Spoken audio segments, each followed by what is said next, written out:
Hello and welcome to Baiju's IAS. Let's take up the daily quiz for today. The first question. The Sabang port signifies India's close defense relations with which country? Oman, Mauritius, Indonesia, Myanmar. The correct answer is option C, Indonesia. See, this is where the Sabang port is located at the northern tip of the Sumatran island of Indonesia. Recently, India has gained access to the Sabang port from Indonesia, and India has gained both economic and defense access to this strategic port. The Sabang port is strategically very important due to its location because it is located hardly around 700 kilometers from India's Andaman and Nicobar Islands, and it is located at the opening of the Strait of Malacca, which is a strategic choke point. So India gaining access to the strategic Sabang port signifies the close naval and military relations between India and Indonesia. And on similar lines, India has even gained access to the port of Duqm in Oman, and as well as to the Assumption Island in Seychelles and the Agalega Islands in Mauritius, where India has been invited by these Indian Ocean island countries to develop transportation and strategic infrastructure. This question on the India Indonesia defense relationship was taken up because of this article in the Hindu. See, just a couple of days ago, a submarine belonging to the Indonesian Navy has gone missing near Bali, and the Indian Navy has rushed to the assistance of the Indonesian Navy, and India has already dispatched a deep submergence rescue vehicle to help in the search and rescue operations. So this illustrates the close defense and maritime security relations between India and Indonesia. Now let's look at the second question. Which of the following is not the mandate of the Competition Commission of India? To eliminate practices having an adverse effect on competition, promote and sustain competition, protect the interests of consumers and ensure freedom of trade, intervene in the foreign exchange market to deal with currency fluctuation. Amongst the given options, the fourth option does not fall under the mandate of the Competition Commission of India. So option C, that is 4 only, would be the correct answer. See, the Competition Commission of India was set up in 2003, and it is a statutory body that has been set up under the Competition Act of 2002. Its main objective is to promote and sustain competition in the Indian markets and to eliminate practices that have an adverse impact on competition in India. As a part of this mandate, it acts against any anti-competitive practices, and it also looks into the formation of any monopolies in the Indian market. It is also entrusted with the task of regulating any combinations such as mergers and acquisitions, and it is responsible for keeping up the competitive spirit in the Indian economy. As an extension of this mandate, it is also responsible for protecting the interests of consumers and ensuring freedom of trade so that no company establishes a monopoly and any anti-competitive practices can be curbed. But however, the Competition Commission has no role in the forex market, and this is solely the duty of the RBI. We took up this question on the Competition Commission of India because we have an article in the Hindu that makes a reference to the CCI. See, recently, the Competition Commission of India has started an investigation into the controversial privacy policy of Facebook and WhatsApp. These social media firms had approached the Delhi High Court against this investigation, but according to this article, the Delhi High Court has dismissed the petitions of Facebook and WhatsApp. The Competition Commission of India began this investigation as it was concerned that the controversial privacy policies of Facebook and WhatsApp could provide them a dominant position in the market, which these companies might abuse for establishing a monopoly, which in turn would affect the interests of the consumers.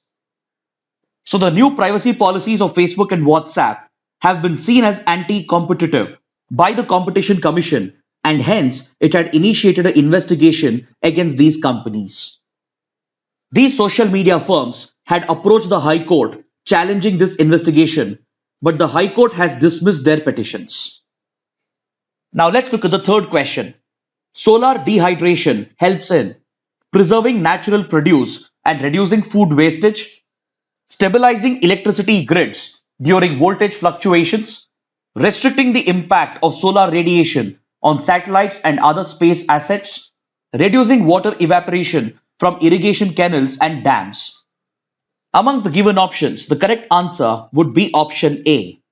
Solar dehydration refers to a technique where solar energy is used to remove moisture from agricultural produce in order to dehydrate them so that their shelf life will increase, which in turn will help in reducing food wastage. We have this article in the Hindu which makes a reference to solar dehydration, under which solar dehydrators such as these are used to dry and dehydrate agricultural produce, which helps in removing the moisture content, and this in turn increases the shelf life of farm produce, thereby reducing food wastage. This image over here depicts a solar dehydrator that makes use of solar dehydration to remove moisture from vegetables, fruits, and other products. And this schematic over here illustrates the mechanism behind solar dehydration. A solar dehydrator is designed to concentrate sunlight, that is solar radiation, onto the food items that are arranged over here. And the cool fresh air that enters from the bottom gets heated up. And as it passes through the chamber, it removes the moisture and the hot moist air exits through this vent, thereby dehydrating the food products that are present in the chamber. Now let's look at the fourth question. A non-fungible token or NFT is associated with which technology? Internet of Things or IoT, 5G communication, blockchain, AI-driven automation. The correct answer is option C. NFT or non-fungible tokens are based on blockchain technology. See, this question has been taken up because we have an article in the Hindu that makes a reference to NFT art. NFT or non-fungible tokens. They are a type of a digital asset that is based on blockchain technology.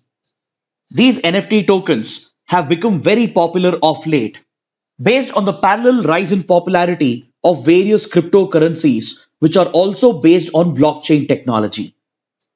So, what is blockchain? A blockchain is basically a type of a digital ledger or a digital register that can keep an account of all transactions, and whatever is recorded on this ledger can be verified by various peers who are a part of the blockchain network. This digital ledger, known as a blockchain, is also highly encrypted, which guarantees the security of this ledger, and hence, whatever is registered on the ledger is tamper proof. And it is this revolutionary technology which serves as the foundation of cryptocurrencies such as Bitcoin and Ethereum. Based on the same technology, a new type of asset has been brought out, known as a non-fungible token or NFT, which basically serves as a proof of ownership for unique forms of digital art and various collectible items. This allows the creator of a type of digital art to sell his unique work, and the NFT that is attached to this digital art will guarantee proof of ownership to the buyer, and hence it is believed that NFT has the potential to transform the world of digital art. Any type of digital art, be it a painting or a photograph or a song or a video clip, any such art can be sold in digital format with a NFT token. And even collectibles such as the tweet of a popular celebrity or a song created by an artist. Any such digital art forms and digital collectibles can be certified as authentic through NFT tokens because the peers can review the ledger, and since it is tamper proof, the token cannot be fudged with. So those who buy these digital arts that are sold as NFTs, they get a guarantee with regard to proof of ownership, which gives them a set of unique rights over this digital art that they own. Of late, these NFT tokens have become very popular, and recently, this collage that you can see over here was auctioned through Christie's, which is a popular auction house.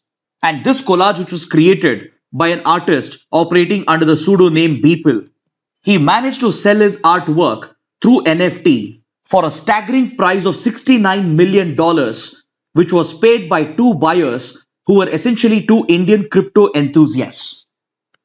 So proponents of NFT believe that these developments will transform the world of digital art and it will bring great benefits to artists. But however, there are critics of NFT as well who point out that NFTs are just overhyped as it doesn't generate any genuine value to the buyer. But either ways, the rising popularity of cryptocurrencies has fueled the popularity of NFTs as well. And several digital art forms and collectibles are being sold through NFT tokens. Now let's look at a question from the 2018 prelims paper. Momentum for Change, Climate Neutral Now is an initiative launched by the Climate Change Convention Secretariat or the Secretariat of the UN Framework Convention on Climate Change. Option C is the right answer.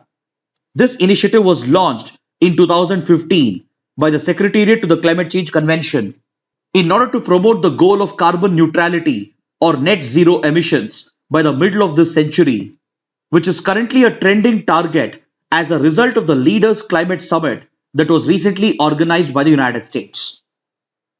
Now, coming to the fact of the day, let's look at this press release from the Ministry of Electronics and Information Technology, which refers to an initiative known as hashtag FOSS4Gov Innovation Challenge. See, FOSS stands for Free and Open Source Software, and this is an innovation challenge that has been launched by the ministry to accelerate the adoption of free and open source software in government technology or GovTech. This initiative is aimed at increasing awareness about the usage of free and open source software in governance, and it aims to enhance the adoption of FOSS. And for this purpose, yesterday, the ministry had organized a summit, following which the hashtag FOSS4Gov Innovation Challenge has been launched. See, due to India's wide mobile subscriber base and due to wide internet penetration in India, India is very well positioned to become a hub for free and open source software.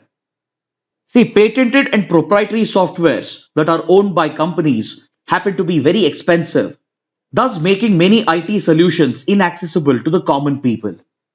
Not everyone can afford to own Microsoft's operating system or a cybersecurity product of a major software firm. Whereas those IT products that are developed on the foundation of free and open source software is cheaper and more accessible. For example, if you look at operating systems such as Android or Linux, these are open source softwares upon which various developers can build several other products, which can result in transformative solutions.